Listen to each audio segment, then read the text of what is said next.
Ya, mudah-mudahan bisa dipahami. Ada lagi?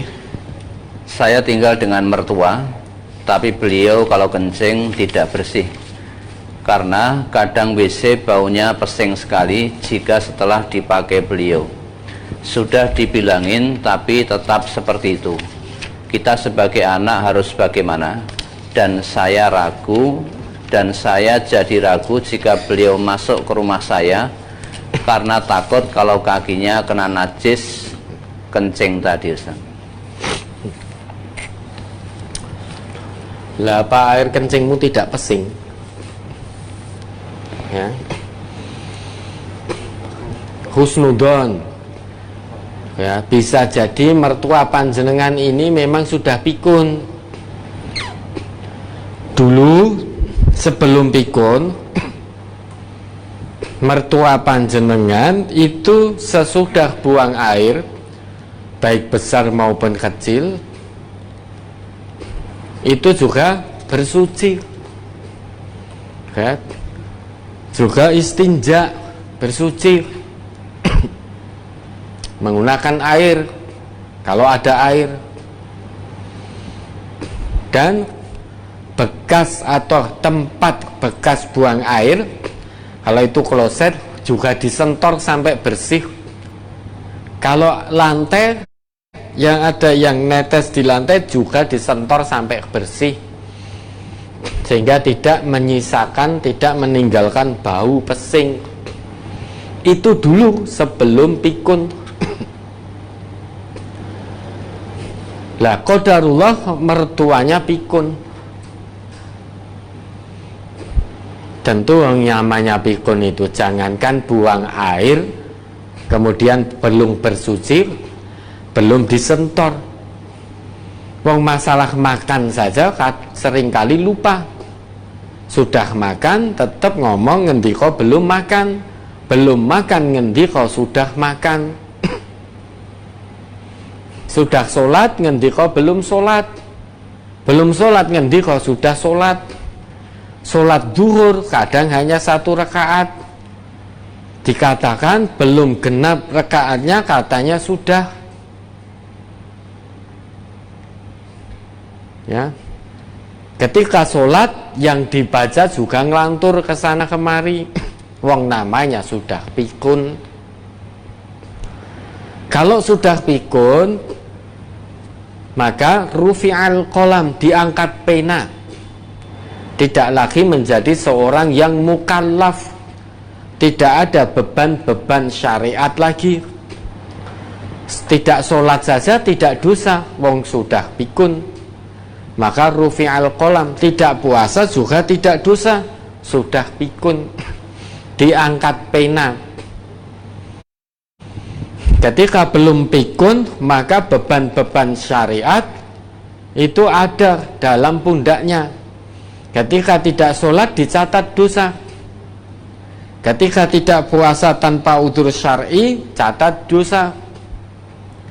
Ketika berkholwat, catat dosa. Ketika mencuri, korupsi, catat dosa karena belum pikun. Begitu sudah pikun, rufi'al qalam, diangkat pena. Salah satu yang diangkat pena itu adalah orang yang kesadarannya sudah tidak sempurna, yang akalnya sudah tidak bisa mikir secara sempurna, tidak tahu lagi mana yang benar, mana yang salah. Artinya sudah tidak sadar lagi. Tidak sadar itu bukan berarti hanya sebatas pingsan, bukan. Artinya tidak bisa untuk bertasarruf secara benar, itu sudah tidak ngeh lagi karena pikun. Maka itu rufi'al qalam. Nah, ini mertua panjenengan, bagaimana yang harus dilakukan? Terhadap mertua sekalipun kita harus berbuat baik. Karena biar bagaimanapun itu adalah orang tua dari suami atau istri kita. Biar bagaimanapun beliau berdua adalah orang tua Ya, ibunya yang sudah melahirkan istri kita, ibunya yang sudah melahirkan suami-suami panjenengan, ibu-ibu ini. Biar bagaimanapun, maka kita sebagai anak mantu punya kewajiban untuk selalu berbuat baik kepada kedua mertua kita. Bentuk perbuatan baik kepada mertua, selama mertua tidak memerintah kita bermaksiat kepada Allah dan Rasulnya, maka kita punya kewajiban tetap mentaati. Sekalipun terkadang mertua itu terkadang, ya, sering kita dengar, sering kita lihat di sosial media yang sambat terkait dengan mertuanya. Terkadang mertua tidak cocok dengan anak mantunya. Lah anak mantunya karena tidak cocok dengan mertuanya dijadikan status, diposting kekurangan mertuanya. Nah, suaminya tahu, karena biasa yang memposting kan perempuan. Suaminya tahu kekurangan bapak ibunya, diposting istrinya di sosial media. Suaminya tahu, kemudian suaminya marah kepada istrinya, karena biar bagaimanapun yang diposting itu adalah orang tua kandungnya.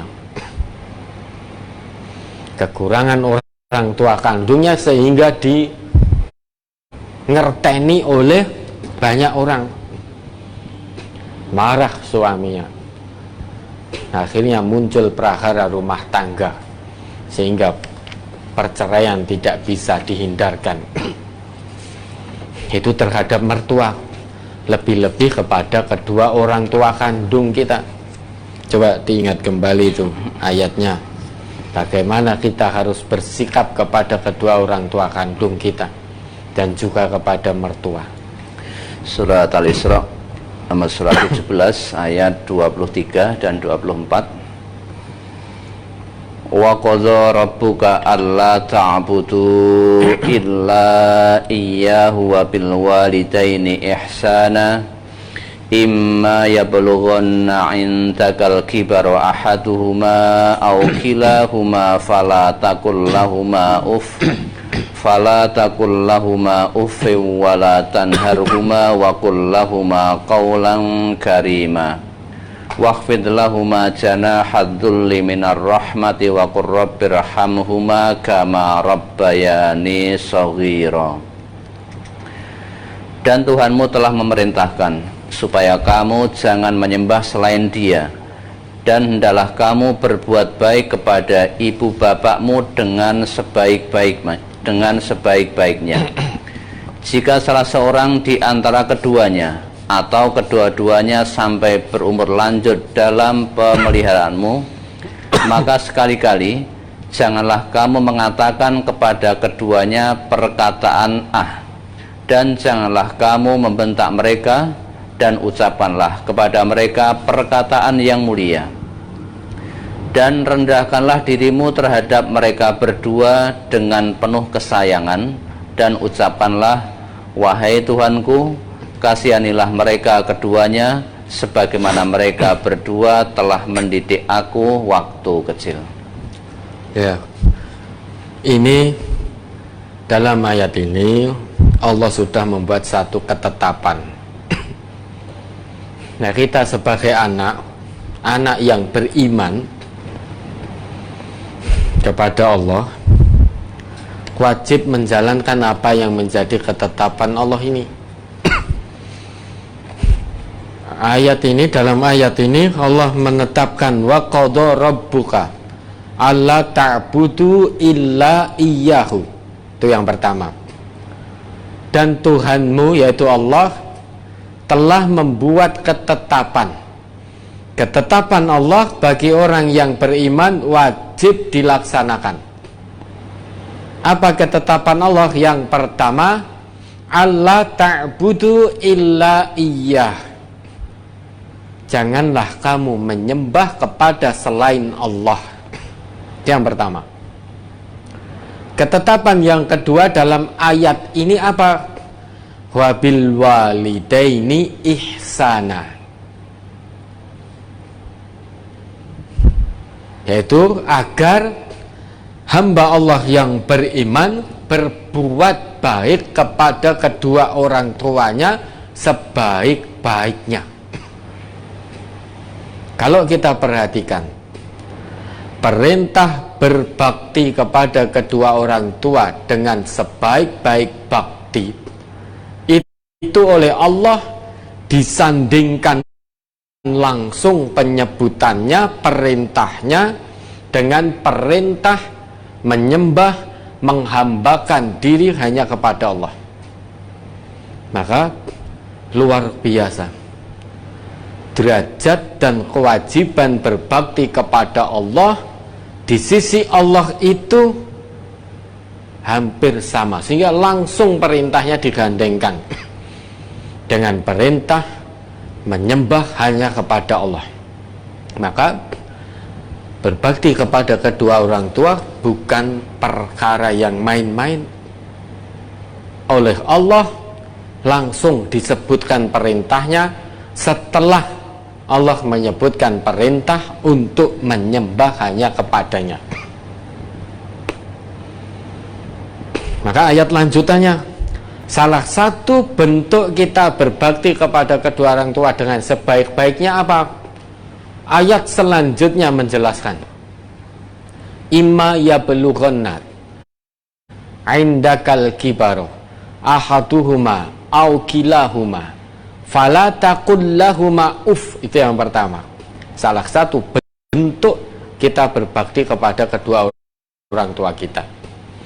Kalau salah satu di antara beliau atau kedua orang tua kita ini atau kedua-duanya berusia lanjut dan dalam pemeliharaan kita, apapun yang diucapkan oleh kedua orang tua kita yang sudah usia lanjut, apapun perbuatan yang dilakukan oleh keduanya, tetap kita dilarang oleh Allah, fala taqul lahuma uff. Janganlah kamu berkata ah. Ini sebagai gambaran dari Allah. Kita terjemahkan uff itu adalah ah. Itu perkataan yang sangat ringan. Artinya bukan hanya berkata ah saja. Dengan perkataan ringan ah saja tidak boleh. Apalagi dengan perkataan yang kasar. Piye to Pak kan dia ngeyel. Bu kandhani ngeyel, nek pipis ki disentor. Padahal sudah pikun. Ya. Apapun yang diucapkan, apapun yang dilakukan orang tua kita, kewajiban kita fala taqul lahuma uff. Berkata ah saja tidak boleh. Mencep saja. Ya, ah bisa kita artikan mencep juga. Melihat bapak atau ibunya yang sudah pikun, kencing tidak disentor, keluar dari kamar mandi tidak cuci kaki sehingga kalau membawa najis, mencep. Setelah itu apalagi diikuti dengan perkataan, wah wis dikandani bola bali yo nek pipis kuwi disentor. Keluar dari kamar mandi cuci kaki dulu kuwi jik ngono kok ya ora mudeng-mudeng, wis gede tua barang. Nah, berarti itu lebih dari sebatas mencep dan perkataan ah. Kalau itu yang dilakukan sekalipun sholat, jangan harap masuk surga. Karena durhaka kepada orang tua hakikatnya kita tidak menyembah Allah satu-satunya. Kita tidak tulus dalam menyembah Allah. Bukti ketidaktulusan kita, kita masih durhaka kepada kedua orang tua dengan mengatakan ah mencep, bahkan dengan kata-kata yang lebih menyakitkan daripada itu. Yang pertama. Yang kedua, wala tanharhuma. Apapun yang dilakukan oleh orang tua yang sudah usia lanjut dalam pemeliharaan kita, apapun yang diucapkan oleh keduanya, tetap terima dengan ikhlas, sabar, lapang dada. Jangan sekali-kali ketidaksukaan kita pada ucapan beliau, ketidaksukaan kita pada perbuatan beliau berdua, lantas kita membentak kedua orang tua kita. Na'udzubillah. Na'udzubillah. Karena biar bagaimanapun beliau berdua adalah kedua orang tua yang sudah melahirkan, merawat, mendidik kita dari kandungan sampai kita dewasa, sampai besar. Berapa harta yang sudah dihabiskan oleh kedua orang tua kita dalam mendidik dan merawat kita. Berapa rasa lelah yang sudah beliau tuangkan, beliau korbankan. Apakah mengeluh? Tidak. Apakah waktu kita kecil ngompol terus orang tua kita lantas marah-marah? Oh, bocah angel kandhanane bayi kok ngompol terus. Nah, namanya masih kecil ya ngompol terus. Apakah lantas orang tua kita menggerutu untuk nyalini? Tidak. Dulu waktu kita kecil senantiasa dirawat dengan penuh ketulusan. Nah, ketika kita besar, tentu orang tua kita semakin bertambah sepuh, bertambah lemah, bertambah lemah.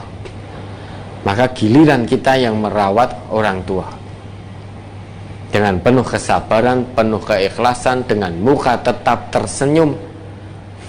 Wa qul lahuma qaulan karima.